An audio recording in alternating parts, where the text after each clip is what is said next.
Assalamualaikum warahmatullahi wabarakatuh. Selamat malam pemirsa Vicom Channel. Balik lagi bersama saya Iskan Tasya di podcast Meja Bual. Satu meja banyak cerita. Nah pemirsa, malam hari ini saya sudah bersama dengan tamu yang spesial, jauh-jauh dari Bintan. Kita udah bersama dengan Dr. Herno Fialdi, spesialis anak. Assalamualaikum dok. Waalaikumsalam. Selamat malam Mbak Tasya. Selamat malam dok. Makasih dok udah jauh-jauh dari Bintan. Dokter ini kesehariannya bertugas di mana dok? Boleh dikasih tahu? Terima kasih banyak Mbak Tasya. Terima kasih banyak juga semua pemirsa Fitcom TV. Saya seorang pegawai negeri PNS ya Mbak Tasya di Rumah Sakit Umum Daerah Kabupaten Bintan di Kijang. Oh berarti jadi ini setiap buat hari bekerja di sana. warawiri di RSUD Kabupaten Bintan. Oh iya, jadi ini buat penonton yang tinggal di Bintan, kalau anaknya sakit boleh, ya dok? Iya boleh, tentu pasti. Iya. Wajib dilayani. Mudah-mudahan ya dok. Oke. Nah malam hari ini dok kita mau ngebahas temanya mengenai kesehatan remaja dok. Ya baik. Jadi kalau kita berbicara mengenai remaja nih dok, mungkin selama ini yang sering kita dengar itu tentang kesehatan anak-anak dok. Nah tapi ada pula yang lebih spesial lagi tentang remaja. Mungkin secara definisi apa sih dok yang membedakan antara anak, dewasa, dan juga remaja? Silakan dok. Baik. Jadi anak dan remaja. Jadi sebetulnya yang kita dengar itu kan kesehatan anak. Iya. Ya. Kalau kita dalami lagi, anak itu sebetulnya terdiri dari bayi, balita, dan remaja sendiri itu termasuk anak. Oh gitu. Ya, kemudian apa sih remaja itu? Remaja kalau berdasarkan definisi dari Permenkes ya, Peraturan Kementerian Kesehatan nomor 25 tahun 2014, yang dimaksud dengan remaja adalah anak yang berusia antara 10 tahun sampai dengan 18 tahun. Gitu Mbak Tasya. Oh berarti yang membedakan antara anak dan remaja ini adalah interval usianya ya dok? Usia, ya. Kalau batasan usianya demikian. Tapi tentu saja dengan definisi beda umur, tentu beda juga secara psikisnya, terus secara psikologinya pasti berbeda gitu Mbak Tasya. Oke dok. Nah jadi kalau kita ngebahas tentang kesehatan remaja di dok, biasanya kan kalau anak-anak misalnya anak SD lah gitu ya dok, mungkin masih semuanya itu diorganisirnya oleh orang tuanya. Tapi kalau remaja ini kan biasanya cenderungnya sudah lebih besar gitu, mungkin anak SMP gitu ya dok. Nah kalau anak-anak sakit ini kan pasti orang tuanya mungkin lebih paham nih ya dok. Tapi kalau menuju remaja ini gimana sih dok biar si para remaja ini tuh bisa, mereka yang bilang ke orang tuanya, Bu atau Pak ini kayaknya saya merasa nggak enak badannya, atau saya ngerasa kok kayaknya perut saya kok nggak enak gitu. Nah itu gimana dok? Jadi ini menarik sekali Mbak Tasya ya. Kenapa saya bilang menarik? Remaja itu suatu yang unik. Kenapa? Dia fisiknya udah seperti dewasa, tapi mental dan pikirannya belum gitu. Belum seimbang. Jadi belum imbang antara besarnya fisik dengan pikirannya. Demikian. Jadi contoh seperti yang Mbak Tasya tanyakan tadi, kalau anak-anak ketika sakit, dia sakit perut misalnya atau demam, dia bakal ngomong sama ibu dan bapaknya, Pak, Bu, Mama, Papa, saya sakit perut. Tapi kalau pada remaja beda lagi. Di sana uniknya, dia karena badannya sakit misalnya, terus dia berpikiran dia udah dewasa, wah dia sudah dengan persepsi dirinya sendiri, bisa ngehandle sendiri bisa gitu ya, sendiri gitu, tidak matang lah istilahnya. Padahal sebetulnya kan ya namanya juga sakit, kalau ada keluhan ya tentu saja tetap harus diceritakan ke orang tua. Tapi kecenderungan sebagian remaja itu menutup diri. Apalagi misalnya orang tuanya persepsi orang tua juga ya. Jadi agak berbeda di situ. Si anak remaja ini persepsinya ini udah gede, sementara si orang tua persepsinya masih anak-anak. Nah, di situ biasa timbul problem, timbul konflik. Nah, jadi ketika si anak sakit dia bakal diam karena dia merasa dia dianggap masih anak-anak. Nah, sementara orang tua menganggap, iya kamu masih anak-anak kok gitu. Nah, di sana sering terjadi ketidakterbukaan. Tentu pertanyaan berikutnya, bagaimana sih supaya tidak terjadi kondisi seperti itu? Tentu kalau boleh kita sampaikan bahwa itu kesemuanya tidak terjadi secara instan kan. Itu harus mulai dibangun sejak si remaja ini sejak kecil dia tuh kan, itu istilahnya pola asuh harus dibangun dari awal lewat pola asuh kedua orang tuanya dari kecil, sejak bayi, sejak balita, sejak anak-anak, bagaimana dia dekat dengan anak-anaknya sampai remaja sekalipun. Dan orang tua juga perlu menambah wawasan dan pengetahuannya. Berbeda kok bagaimana memperlakukan antara anak-anak dengan remaja. Dunia mereka udah berbeda. Jadi kalau seandainya si orang tua itu mempunyai pengetahuan, mempunyai wawasan dan mau belajar terus, itu insya Allah bakal baik-baik aja semuanya gitu Mbak Tasya. Berarti perlu dari orang tuanya juga ya dong, yang lebih paham, oh ini anakku ini udah bukan anak-anak lagi tapi dia remaja gitu betul, ya dong. Betul Mbak Tasya. Jadi pasti secara psikisnya juga pasti berubah, mungkin cara berkomunikasinya juga kayaknya dok pasti. Kalau kayak gitu ya masalahnya. Ya jangan selama-lamanya itu dulu anak-anak sekarang juga anak-anak. Kalau dibuat seperti itu, yakin dan percaya kita ketika di remaja dia nggak bakal mau terbuka dengan orang tuanya, gitu. Termasuk masalah kesehatan gitu. Oke. Gitu sih Mbak Tasya. Nah, tapi kalau terkait tumbuh kembang si remajanya ini sendiri dok, biasanya kan kalau ibu-ibu nih ya dok khususnya lah ya, tapi mudah-mudahan bapaknya juga peduli juga nih dok. Misalnya anak dari lahir sampai usia 3 tahun atau 5 tahun itu dikejar banget di tumbuh kembangnya dok. Misalnya kayak mulai dari berat badan, lingkar kepala, tinggi badan. Itu juga kan mungkin ada salah satu untuk mencegah stunting dok. Tapi bagaimana dengan anak remaja ini dok? Apakah kita sebagai orang tua ini juga sama harus dok, kalau pas masih kecil tuh ditelitiin banget gitu dok? Apakah ketika remaja itu sama halnya, dan kalaupun misalnya apa sih dok misalnya kayak red flagnya gitu, oh misalnya anakku nih usia segini belum bisa apa, atau misalnya tinggi badannya gimana gitu dok kalau buat remaja dok? Baik, jadi remaja, ciri khas dari remaja itu adalah kalau secara fisik itu dia tumbuh laju pertumbuhannya sangat pesat dan cepat. Ya. Kalau remaja? Ya remaja sangat cepat dan pesat. Terus coba di sebalik itu ada namanya persepsi diri kan Mbak Tasya. Persepsi diri artinya antar remaja itu sendiri sebetulnya punya karakter masing-masing di pertumbuhannya itu. Ada juga karakter pribadi kan, image diri yang red flagnya di situ.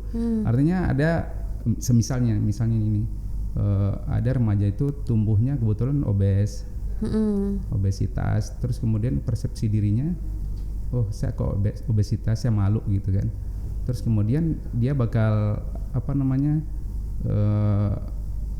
rendah diri, jadi nggak percaya diri, tidak gitu percaya diri ya. Sebaliknya juga kalau image dari anak perempuan ya itu kan anak laki-laki ya, termasuk anak perempuan juga. Tapi secara khusus kalau anak perempuan image dirinya itu adalah mereka tidak boleh obes, tidak boleh gendut gitu kan. Supaya nggak gendut, bagaimana caranya? Ya makan dikurangi. Kalau makan dikurangi sebetulnya si anak-anak remaja ini kadang ya mungkin pengetahuannya kurang, ada beberapa karakter anaknya juga introvert, tidak terbuka. Padahal kalau udah mengurangi makan, kan kita tahu fase-fase pertumbuhan laju pertumbuhan yang terpesat itu adalah di masa remaja, di masa pubertas itu. Seandainya image dirinya salah, negatif, dan mereka menganggap badan besar, di saat remaja itu badan nggak boleh besar gitu, sehingga otomatis mereka mengurangi makan, sehingga gizinya yang juga pasti itu ya nutrisinya bakal terganggu, tidak sempurna. Yang terjadi itu apa jadinya? Yang kita berharap untuk tumbuh yang normal itu butuh nutrisi yang cukup gitu kan, lingkungan yang baik.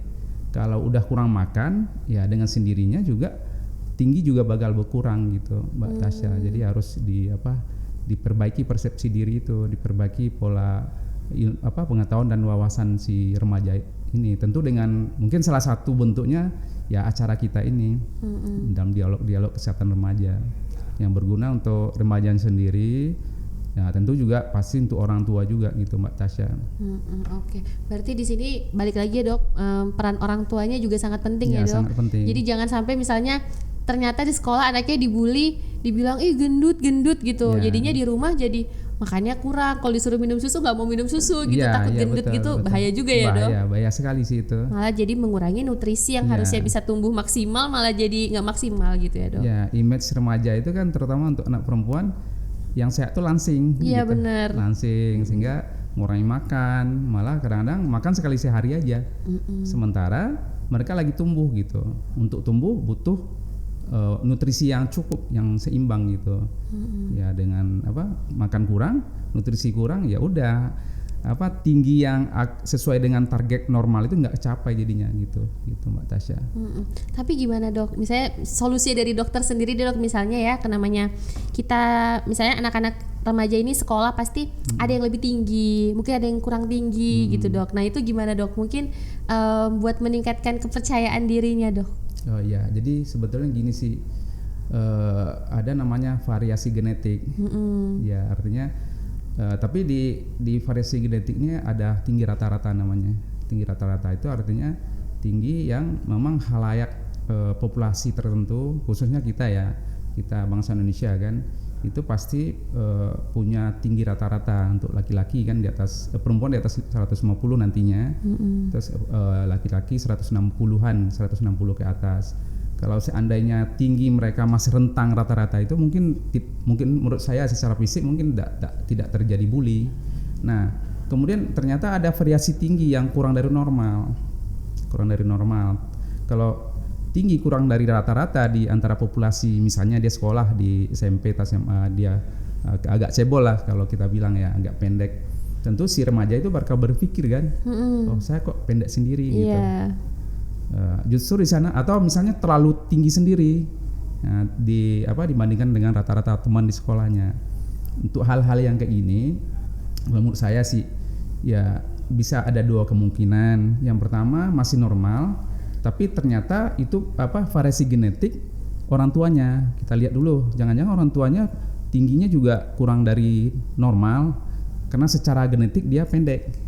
Atau malah misalnya ada riwayat malnutrisi atau gangguan gizi sebelumnya yang kita istilahkan dengan stunting. Itu jangan-jangan ada riwayat stunting pada waktu tingginya nggak maksimal. Iya, nggak maksimal, demikian Mbak. Kalau terjadi hal seperti ini bagaimana? Tentu ya untuk mencegah terjadinya persepsi negatif pada si remaja ini sehingga dia rendah diri, mengasingkan diri, tentu ya sarannya ya kalau misalnya remajanya itu mendengar dialog kita, tentu ngomong sama orang tua, ya Pak, Bu, Ma, Pak, saya kepengen konsultasi kali ya. Atau kalau misalnya si ibu dan bapaknya ngelihat anaknya kok pendek, ya mungkin diajak untuk lakukan pemeriksaan kesehatan. Atau jangan dibiarin aja ya. Jangan dibiarkan, karena ya secara fisik mungkin pendek, ya secara lingkungan nanti kurang baik juga buat si anak, karena kecenderungan nanti ada yang kita khawatirkan bully gitu. Kamu pendek, kamu cebol, kan nggak baik kan untuk perkembangan si remaja tersebut gitu Mbak Tasya. Oke dok, mudah-mudahan ya dok. Jadi maksudnya kalau ada anak yang seperti itu, anaknya bisa ngobrol ke orang tuanya dan orang tuanya juga mungkin lebih aware gitu ya, bisa mencarikan mungkin fasilitas kesehatan gitu ya dok buat si anaknya. Jadi artinya untuk dipastikan ini anak saya pendek, ini normal karena ikut saya, karena potensi turunan dari saya bapak atau ibunya, atau jangan-jangan ini ada suatu kelainan gitu. Kalau suatu kelainan tentu perlu penelusuran lebih lanjut, pemeriksaan lebih lanjut. Tempatnya di mana? Ya tentu di sentra kesehatan, bisa ke puskesmas dulu, atau misalnya kalau puskesmas itu merasa perlu, itu dilakukan rujukan ke rumah sakit. Kalau untuk remaja ya dirujuk ke dokter anak, ke rumah sakit gitu Mbak Tasya. Oke dok. Nah sekarang kita mau ngebahas lagi tentang reproduksi dok. Kalau remaja ini kan tidak terlepas dari mulai diberikan pengetahuan tentang reproduksi, Dok. Mungkin kalau anak-anak remaja ini di sekolah udah dapat nih, Dok, ilmu tentang reproduksi. Tapi sebenarnya yang paling basic yang harus diketahui dari remaja ini tentang reproduksi itu apa, Dok, biasanya? Ya, jadi gini, remaja artinya udah terjadi pubertas kalau kita istilahkan. Kalau pubertas artinya udah terjadi perubahan hormonal di tubuhnya.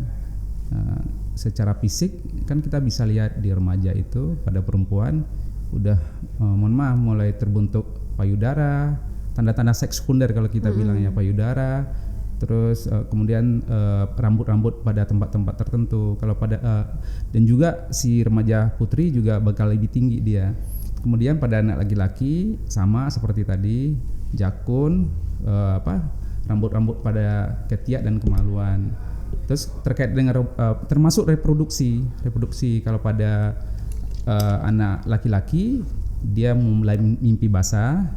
Terus mimpi basah itu kadang-kadang mengeluarkan suatu cairan, itu yang kita bilang sperma. Artinya itu untuk si anak laki-laki ini dia udah bisa memproduksi, dia udah bisa misalnya mohon maaf kalau seandainya ada hubungan seksual itu udah bisa menghasilkan, udah bisa terjadi pembuahan. Dan sebaliknya di perempuan ketika dia udah menstruasi udah puber menstruasi, otomatis itu organ-organ reproduksinya udah mulai aktif, udah berfungsi. Dan apalagi udah datang menstruasi, datang bulan secara teratur tiap bulannya gitu. Itu artinya si remaja perempuan ini organ-organ reproduksinya itu juga udah aktif gitu. Jadi seandainya terjadi hubungan seksual dengan lawan jenisnya, dengan laki-laki yang juga udah remaja, udah pubertas, itu juga udah bisa menghasilkan pembuahan, udah bisa terjadi pembuahan, kemudian janin, dan bisa punya anak juga di dalam rahim. Nah, itu yang penting sekali disampaikan untuk masalah reproduksi gitu, Mbak. Tetapi yang perlu kita ingatkan untuk remaja, walaupun tubuhnya udah seperti dewasa.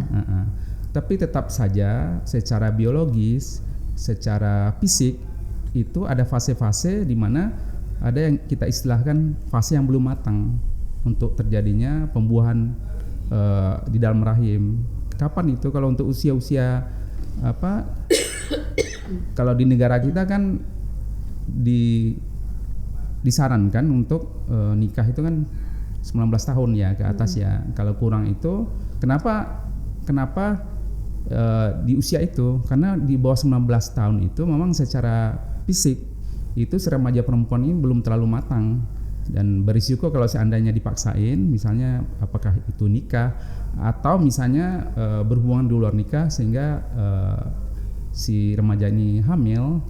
Tentu namanya juga fisiknya masih prematur, masih tidak matang, akan terjadi gangguan-gangguan terhadap janinnya itu nanti gitu. Jadi kalau misalnya untuk remaja putri lah ya, kesehatan reproduksi ini sangatlah penting gitu.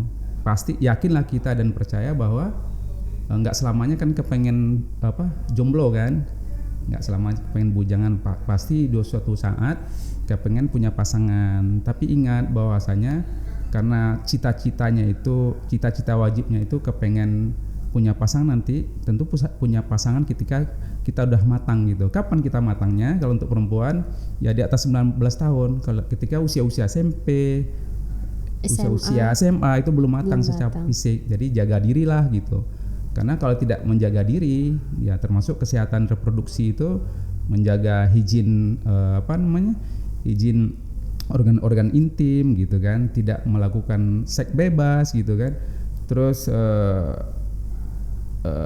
ya seperti itu gitu Mbak Tasya. Berarti yang paling penting itu si remaja ini paham dulu ya dok. Oh ini kalau udah remaja, udah misalnya perempuan udah menstruasi, laki-laki sudah mimpi basah, artinya mereka ini sudah bisa menuju dewasa gitu dok. Tapi belum masanya, itu yang harus ditekankan ya dok. Harus paham belum waktunya gitu ya dok. Ya artinya masa kalau terkait dengan reproduksi, masa remaja terkait dengan reproduksi, fase-fase antara usia 10 tahun dan usia 19 tahun itulah adalah fase-fase sebetulnya organ reproduksinya udah aktif. tapi belum matang. Jadi hati-hati. Jadi fase 10 sampai 19 tahun itu adalah fase-fase mempersiapkan kematangan itu. Maka cara mempersiapkan kematangan itu bagaimana? Dengan menjaga kesehatan organ-organ reproduksi tersebut gitu.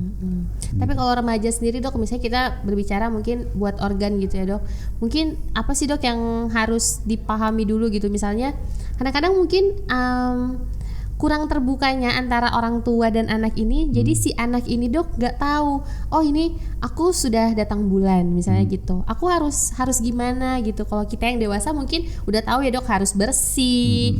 Mungkin kayak kadang-kadang anak perempuannya masih nggak tahu cara cebok dok, mungkin kayak dari belakang ke depan gitu, mungkin kan harusnya dari depan ke belakang. Nah itu mungkin ada tipsnya dok buat para remaja yang udah menuju pubertas nih dok. Yang pertama mungkin untuk orang tua dulu ya, untuk orang tua. Pesan buat orang tua bahwasanya memang supaya anak terbuka ya kan, memang hubungan itu memang harus di asuhan itu harus dimulai ketika dia masih kecil. Kemudian umurnya beranjak remaja, si orang tua pun harus mendekatkan diri, harus menyesuaikan dengan kondisi si anak ini juga. Kemudian ketika remaja, nah terkait dengan kebersihan pribadi, kebersihan kalau bahasa kita organ intim ya, atau lebih dalam lagi secara medisnya kesehatan reproduksi. Yang ditanya tadi tentang kebersihan pribadi terkait organ intim ya misalnya cebok contoh. Ya. Ini terkait dengan infeksi saluran kencing biasanya itu kalau untuk anak perempuan ya kan misalnya, sering ya dok anak-anak gitu terkena infeksi saluran kencing gitu dok, ya mungkin karena kurang bersih gitu. Ya, cara membersihkannya itu salah, misalnya buang air besar atau buang air kecil, terus ceboknya itu tidak diatur sedemikian rupa sehingga salah pola dia. Cebok misalnya dia BAB, kemudian pipis juga. Cebok di belakang, kemudian cebok depan juga. Yang perlu kita ketahui itu kalau yang di belakang itu tempat keluar buang air besar, feses gitu, itu terkandung kuman-kuman di situ. Kalau kita misalnya cebok dari belakang ke depan, sementara di depan itu ada organ intim kan, ada saluran kencing di situ di daerah vagina ya, mohon maaf. Terus ada lubang tempat reproduksi, saluran reproduksi dalam hal ini vagina. Kalau seandainya kita cebok dari belakang ke depan, ya kita membawa kuman-kuman ke arah organ yang vital tersebut, ke arah lubang vagina, termasuk organ saluran kencing. Kalau seperti itu merupakan suatu kebiasaan, sangat mudah untuk terjadinya infeksi saluran kencing, termasuk infeksi saluran genital. Bisa terjadi infeksi saluran kencing, bisa terjadi juga kalau dia itu infeksi mengenai daerah reproduksi vagina, bisa terjadi keputihan. Dari dini bahkan udah bisa keputihan dong? Iya, bisa keputihan. Ya, padahal itu sumber infeksinya ternyata bukan dari mana-mana. Dari diri sendiri. Dari diri sendiri dengan pola kebersihan yang tidak benar gitu, Mbak Tasya. Oke, berarti ini juga sebuah tips ya dok buat anak-anak gitu ya? Ya, kalau membersihkan dari depan ke belakang, jangan dibuat dari belakang ke depan. Oke. Jangan kebalik gitu. Iya, jangan kebalik. Iya. Oke dok, tadi kita udah ngebahas tentang reproduksi. Nah, saya mau ngebahas lagi sedikit dok, boleh ya dok, tentang kesehatan mental para anak remaja. Nah, sekarang kan anak-anak Gen Z nih dok, zaman gini, dikit-dikit mental health, dikit-dikit terganggu inner child, gitu ya dok. Nah, tapi nggak kita pungkiri dok, memang kesehatan mental ini gak hanya buat para remaja, buat yang dewasa, bahkan mungkin yang udah tua pun pasti sangat penting. Tapi apalagi buat si remaja ini dok, namanya dari anak-anak menuju remaja, masih transisi pubertas, mungkin mulai suka-sukaan, mungkin mulai konfliknya mungkin lebih besar lagi, mungkin dalam pergaulan, tapi mungkin ada masalah juga di rumah. Nah itu seperti apa sih dok? Kita harus mungkin mulai aware dulu nih dok sama mental health terhadap remaja dok. Ya, remaja merupakan kelompok usianya unik ya, seperti yang kita sampaikan di depan tadi. Badan mereka udah besar seperti dewasa, tapi cara berpikirnya itu belum seperti orang dewasa. Nah, gitu. Jadi itu yang paling penting dipahami oleh orang tua. Orang tua itu cara berpikirnya gimana, walaupun badan udah besar tetap aja dipikir oh ini anak-anak gitu. Sementara remaja sendiri berpikir badannya udah besar, dia merasa udah bisa mampu sendiri, tetapi sebetulnya belum mampu secara pikiran. Bagaimana kalau kita menghadapi remaja seperti ini? Ya kalau ya kita sebagai orang tua ya tentu harus memahami psikologi si remaja ini. Kita sebagai orang tua ya harus paham, harus belajar juga, harus nambah wawasan juga. Kalau remaja itu psikologinya seperti ini. Makin kita memberikan intimidasi, tekanan, itu anak-anak si remaja itu pasti makin menutup diri dia. Ketika kita membuat suasana seolah-olah menjadi teman kita, itu kita anggap sebagai teman, dia juga memberikan feedback ke orang tuanya bahwa wah ini ternyata teman saya, saya bakal terbuka gitu. Kalau tidak dilakukan itu, si anak-anak makin merasa tidak terbuka, makin merasa terintimidasi, dia makin menutup diri biasanya. Dan yang terjadi itu apa? Pada dasarnya anak-anak remaja itu sebetulnya dia pengen membuka diri juga. Kalau seandainya ke orang tuanya dia tidak bisa membuka diri, otomatis dia cari yang lain, ke temannya. Kalau seandainya ke temannya nggak bisa, ya yang sekarang ini seperti zaman sekarang inilah, media sosial. Betul. Kan, media sosial, cari teman di medsos. Untung kalau teman yang dapat itu yang benar, yang baik. Kalau yang nggak baik bagaimana? Gitu. Seperti itu sih Mbak Tasya. Oke. Tapi Dok, misalnya karakter si anak sendiri ini Dok, itu sebenarnya dipengaruhi nggak sih Dok oleh pola asuh orang tua? Misalnya tadi kan dokter bilang mungkin kayak anaknya yang tertutup, atau apakah mungkin Dok misalnya karena misalnya dari kecil nih Dok, kita kan biasa dengan pola asuh orang tua yang nggak boleh nangis, pokoknya kalau nangis nggak boleh gitu, jadinya kan anak itu jadi nggak bisa meregulasi emosinya gitu Dok. Nah tapi ya alhamdulillahnya sekarang kan kita dari media sosial itu orang tua zaman sekarang itu kayaknya lebih terbuka ya Dok tentang itu. Misalnya kayak kita kalau dulu tuh contohnya di usia kami aja, misalnya generasi saya gitu ya, susah Dok mau bilang sayang sama orang tua. Nah tapi kan kalau orang tua zaman sekarang kita paham kayak tangki cintanya anak itu harus dipenuhi. Kita harus kayak dalam sehari berapa kali peluk anak, cium anak, bilang sayang. Nah tapi gimana Dok dengan remaja-remaja ini yang mungkin sejak kecil itu tidak terpenuhi tangki cintanya gitu. Jadi pasti kan akan mempengaruhi mentalnya. Kalau udah terjadi seperti itu gimana Dok? Ya makasih banyak, itu sangat menarik sekali tuh Mbak Tasya. Dan itu memang perlu sisi khusus kayak gitu. Perlu sisi khusus karena ya artinya rasa cinta itu yang tidak didapatkan ketika dia masih kecil, ya kan, dan harus dibayar ketika dia remaja gitu kan, tidak bisa instan juga untuk menyelesaikan masalah itu kan. Ya bayangkan aja remaja itu ketika dia udah usia 10 tahun atau 12 tahun kan, berarti udah ada sampai usia 10 tahun dia itu kekurangan cinta kan dari orang tuanya. Hatinya kayak kosong gitu, kayak orang tuanya bilang sayang tapi dia tidak merasakan disayang gitu. Itu gimana Dok? Gitu. Sementara kan remaja itu ketika dia waktu itu di usia 16 tahun ya, berarti remaja itu baru dijalani sekitar 4 tahun. Dan yang dijalaninya sebagai anak-anak udah 10 tahun kan, berarti ada fase yang kosong kasih sayang kan. Nah, makanya saya bilang kan memang perlu sesi khusus kalau yang itu. Tapi secara umum yang pertama ya Mbak Tasya, yang pertama ya memang tidak bisa instan. Yang kedua solusinya salah satunya memang dari orang tua ya. Orang tua itu harus belajar dia. Iya benar. Jadi orang tua itu nggak ada habisnya sekolahnya ya Dok. Harus belajar bagaimana sih cara membayar kekurangan cintanya itu selama 10 tahun ketika dia masih anak-anak gitu. Kalau orang tuanya tidak belajar, yakin juga kita sia-sia ya. Nggak bisa instan juga karena fase psikologi remaja itu kan udah berbeda dengan anak-anak gitu. Kalau nggak sesuai dia bakal menjauh kan gitu. Apalagi gaya-gaya orang tua kan biasanya gaya instruksi ya, gaya nyuruh aja. Yang jadi bos tuh kan orang tua, yang si remaja ini anak ya, yang disuruh-suruh kan gitu. Yang hobi orang tua sebagian ya, tapi sekarang mungkin udah lebih baik ya. hobinya instruksi, nyuruh, nasihati. Kalau untuk remaja kalau udah begitu mereka udah Males tuh. udah Males dia mau dengar gitu ya dok. ya malas. Misalnya pengen duduk di beranda rumah ada orang tua, mau nanya orang tua. Terus kemudian si orang tua kasih nasihat lagi. Akhirnya ya udah capek, males masuk kamar kunci pintu kan kayak gitu sebetulnya.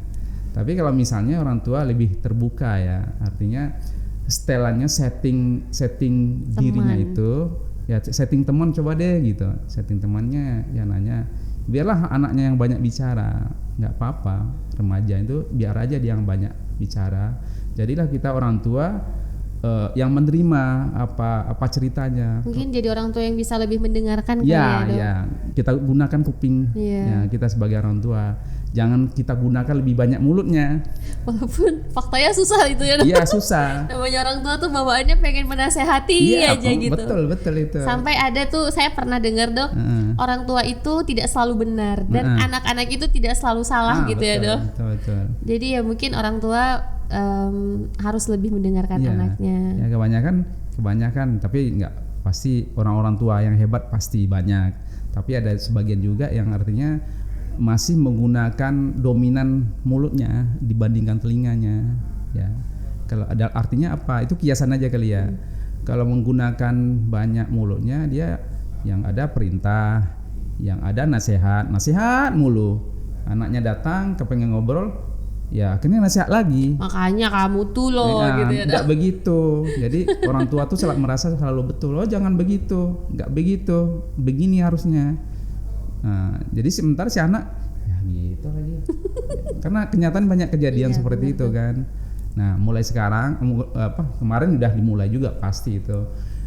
Lebih banyak menggunakan ini nih telinga. Biarkan anak remaja itu bercerita. Jadi anak itu sifat manusia itu dia pasti kepengen curhat gitu kan. Kalau ketika remaja tempat curhatnya itu siapa? Ya semestinya orang tua.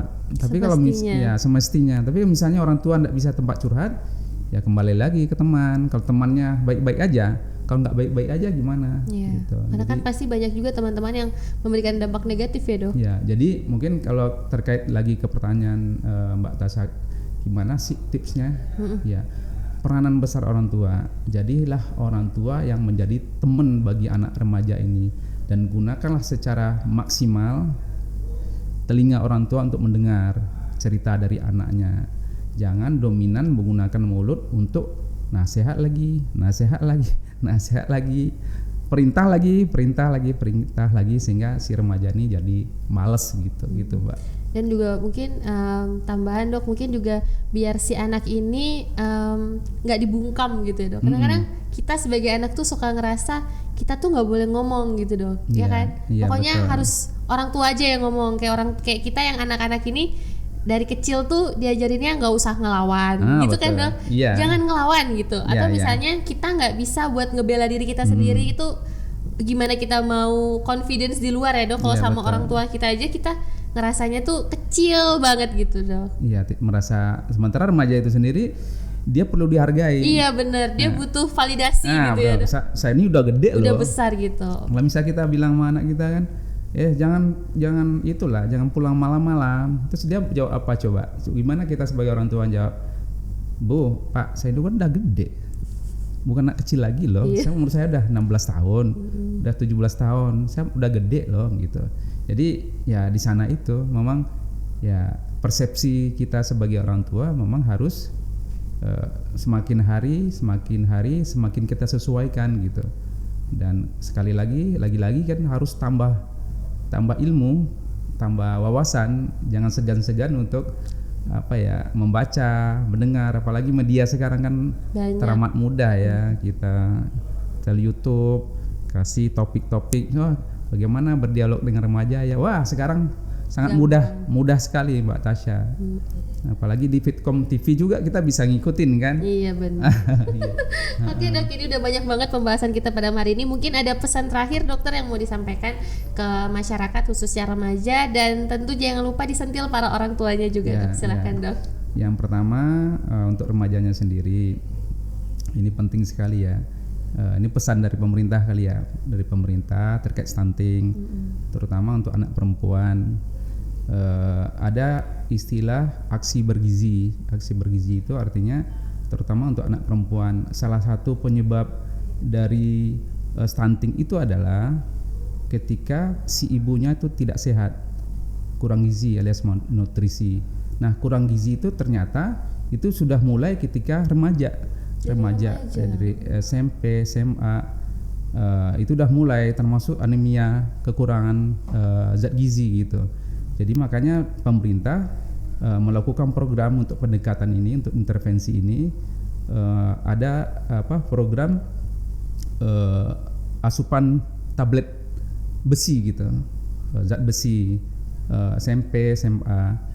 Nah, jangan lupa untuk tidak diikuti, maksudnya harus diikuti oleh anak-anak remaja itu, jangan sampai tidak diminum, jangan sampai terlewatkan gitu. Udah dikasih jangan sampai tidak diminum, tidak dikonsumsi, karena itu sangat penting.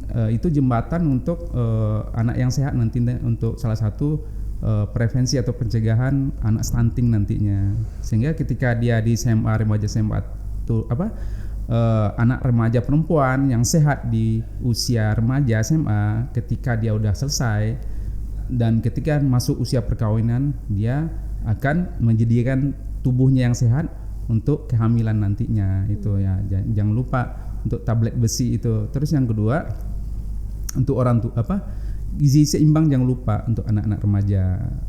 Terus yang berikutnya masalah kesehatan mental. Ya, orang tua jadilah untuk remaja, jadilah orang tua yang bijak. Jadilah orang tua, ibu dan bapaknya itu sebagai teman yang bisa berteman dengan anak-anak remajanya, sehingga ada keterbukaan antara remaja dengan para orang tuanya, sehingga kesehatan mental dari remaja ini ya semakin baik gitu, Mbak Tasya. Iya, mudah-mudahan ya dok. Oke, makasih banyak ya dok atas waktunya yang udah diluangkan pada malam hari ini. Kita udah ngobrol-ngobrol tentang kesehatan remaja, bahkan udah ngobrolin tentang reproduksi dan juga sampai kesehatan mental. Semoga apa yang kita obrolin malam hari ini bermanfaat buat masyarakat. Oke pemirsa, itu aja obrolan kita pada malam hari ini. Sampai ketemu di episode selanjutnya hanya di Vicom Channel. Wassalamualaikum warahmatullahi wabarakatuh. Waalaikumsalam warahmatullahi wabarakatuh.